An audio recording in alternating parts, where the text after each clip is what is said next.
We have hundreds and hundreds in the stockpile as well. Yeah, but Giuseppe, your question is right. You are in the thousands.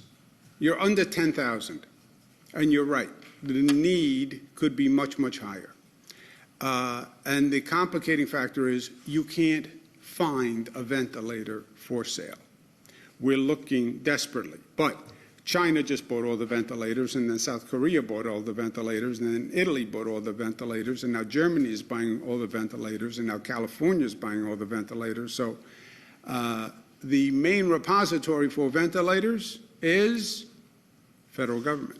So can the state, given your executive oversight, ask a company like Welsh Allen or any other medical supply company in New York to cease production on other things? No, I can't say to a private company, you can only sell us your goods. I cannot say that legally. I can ask them gratuitously and graciously, but, you know, they're business people, and this is now one of the hot products, right? We saw the price gouging on hand sanitizer and those things.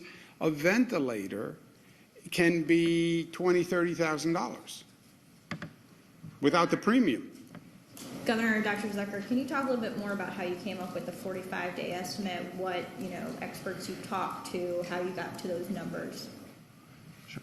You want to try that? Sure. So there are individuals who actually do modeling to look at this. There are public health experts, scientists, epidemiologists who study this, and we had two groups look at this, and they came up with a similar answer on that. And we're going to sit down and look at that a little bit closer because this was in the course of the past week that we've asked them to give us some of those numbers. We also looked at what has happened, as the governor mentioned, in China and in Italy and South Korea, and that helps us guide the assessment that they make as well.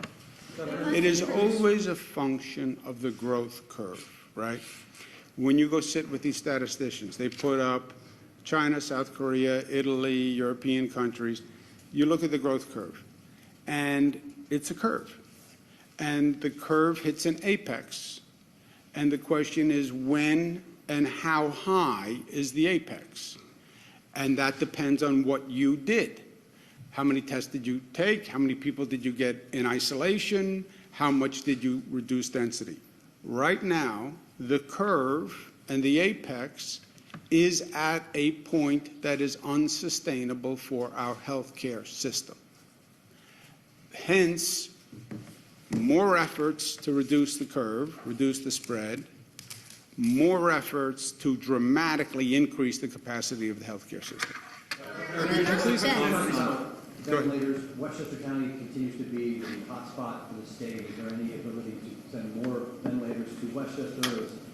Is there going to be enough there if there's not enough anywhere? We will distribute the equipment according to the need. So if the need is in Westchester County, that's where we'll move. If the need is in New York City, that's where we'll move. The problem is on the numbers right now. You don't have enough equipment, or forget equipment, you don't have enough hospital beds to meet the need statewide. On the number of hospital beds, said 53,000, but you're going to need 55,000 to 110,000. Yes. Why such a large range, and how are you going to come up with all those beds? That's what is our capacity right now? Is it 53? That's what we have been talking about for that's been the issue for 3 weeks. Here are the numbers. We have 53,000 beds, 3,000 ICU beds. Right now we're at a hospitalization rate of 15 to 19%. Today we're at a hospitalization of 20%. So you take our 10,000 cases. How many cases today? We had 1,100 positive, 1,700 positive. 1,700 positive. You take our 1,700 positive, they're running at a rate of 20% hospitalization today. We have 19 million people. Sorry, that's not today, that's overall. The expected peak is somewhere between 55 and 110. The low range, 55 is a problem because we have people now in all those 53,000 or 80% of the 53,000 hospital beds. It's not like they're vacant. 110,000 is a problem because it's double your capacity if every bed was empty. And the real problem is the ICU beds, because that's what people are going to need, because they're going to come in acutely ill, and they're going to need to be intubated, and you can't do that without an ICU bed, and you can't do that without a ventilator. And that gets back to Josefa's questions, because the ventilators are scarce already. Could you floors in hospitals that could handle ICU patients that you guys could be looking at. Yes. And are you doing that? The meeting today that I mentioned with that Mike Dowling and Ken Rasky are doing, Dr. Zucker and I are going to appear by video, is saying to the hospital administrators, forget the Department of Health regulations, what's the maximum number of people you can get in your facility? What about nurses and doctors? Will they have to be specifically trained then to handle those patients? Can they handle that? Well, first we need more nurses and doctors, and as I said, we're going back to the retired nurses and doctors. We're going to medical schools. We're going to nursing schools to increase that supply. DOH has waived certain certifications for nurses and doctors, so we have available personnel. Considering you're saying this is going to peak in 45 days, should parents, businesses, et cetera, expect that school closures, et cetera, continue beyond this 2 to 5 week period? Should businesses start to anticipate that they will be closed for 45 days? Jesse, these are projections. I deal with projections because that's what the science and the data says.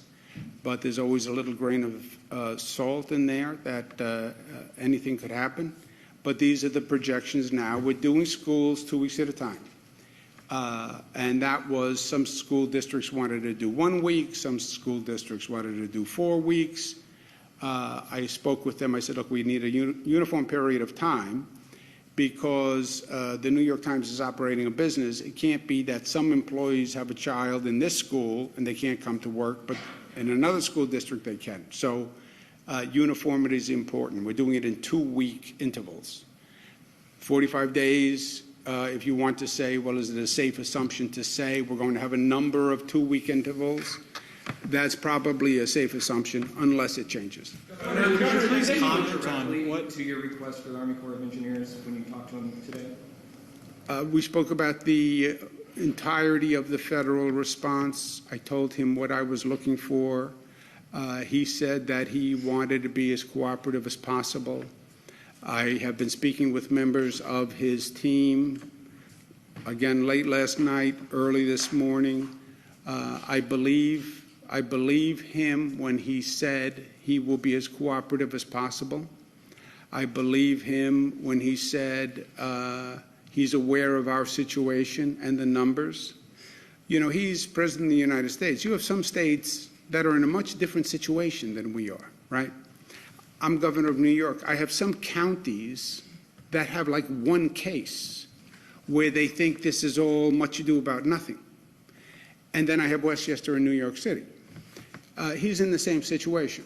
So I know he knows our situation in New York, and I believe him when he says he is fully committed to doing everything he can. But he was not committal on this specific request. He said, I'll work with you. What do you need? I said, I need the Army Corps of Engineers and I need FEMA. And he said, okay. Governor, could you please comment on a 1-month hiatus or perhaps longer on sales tax for businesses? Right now, our revenue projection is so bad. I haven't gotten the controller's report yet, but I believe the controller's report, the budget director was briefed, and I believe he said our revenue estimate was already $4 to $7 billion higher than what he would estimate. Remember, we did our revenue estimate before any of this. So he's saying we're $4 to $7 billion high on the revenue estimate, which means our budget, as we prepared it, is possibly overly optimistic. I'd love to say to everybody in the state, I know you're having a tough time, nobody pay any tax. I would love to do that. I've cut taxes. I cut taxes every year. But we're not in a fiscal position to do that. Rob, if you might comment on what you think. Yeah, I mean, our revenue estimates were based on economics that were in late February. So all of those projections are now off. We've asked the controller, those numbers are, his estimates were actually based on his forecast prior to yesterday's sell-off. So we have to look at just liquidity, how much money we're getting in, right? We were also tied to the federal PIT date. So there's talk about that April 15th date being moved. You're talking about state sales tax. Our dates travel with them. So it really goes back to essentially the federal government will have to step in here to deal with this because we will have our own liquidity issues if we don't get some relief. So, Rob, based on that, how can you do a budget anytime soon when there's so many unanswered questions? You'll have to do a budget that has flexibility in the budget to be able to make changes as you go, right? As we don't know how long this is going to last, as the governor has stated. Well, so we need a budget that's in place that gives us the flexibility to hold payments back, modulate things, move payments ahead of time for health care. So that's really the budget that you're going to need, one that has flexibility for us to be able to make changes and calibrate as we go throughout the year. Karen, just to stay with that for a second, Karen, how do you do a budget? As Rob said, you pick a point where you believe the rest of the revenues will be. How do you pick that point? Well, we picked the point a few months ago. The Assembly picked a point, the Senate picked a point. The controller now says that point is too high, but you pick a point. That's a big decision. You do a budget based on that point, and then you say, caveat, if the revenues are below that, we have to have a built-in mechanism to adjust the expenditures, right? Do you know what I'm saying? So you pick a point, and then you have a built-in adjustment mechanism that if the revenues continue to slow, which I believe they will, that you have a self-adjustment mechanism in the budget. So you don't have to come back every 24 hours to readjust the budget when the revenues shift. I'll take one more. Governor, could you please comment on if the curve does not flatten and if these cases continue to rise, would you consider domestic travel bans between states? Is that something that you would put on the table if the curve does not flatten? Look, we have the highest number of cases in the country. I don't think a lot of people would be coming this way. So I don't think that's going to be relevant. Look, it's a difficult situation, but we're going to get through it. And again, the people who we are worried about, it's my mother, senior citizens, compromised immune system, underlying illness, and making sure we have the hospital beds for them. That's what this is all about. And we have to keep that in focus. The reason it's so important is it's my mother. It's your mother. It's your sister. It's your cousin. It's your father. These are the people who raised us. These are the people who built this society. And we honor them with every cell in our body. And we're going to do everything we can do to make sure they're here with us this Christmas and this Hanukkah and this Kwanzaa and next Christmas and next Hanukkah and next Kwanzaa. So we're going to break our rear end to make sure our healthcare system is there for them, whatever we have to do. Last point is this.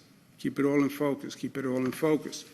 There was a gentleman who used to be here, who used to come through that back door, wheel himself through this room, get behind the desk, dealt with every hardship, raised himself up from a wheelchair every time he had to speak.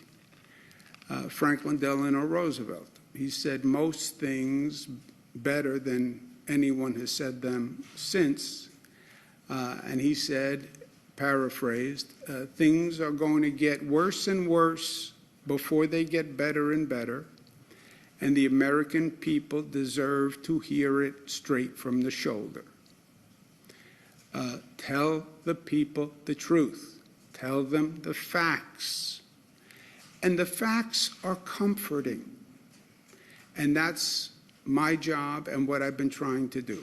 These are the facts. This is the truth. I tell you the truth when it's pretty and when it's not pretty. But knowing the truth, I think, is reassuring. And as I know the truth, I tell the people of the state the truth. And that's the first step. And then we do what we have to do. And we will. Thank you, and God bless you.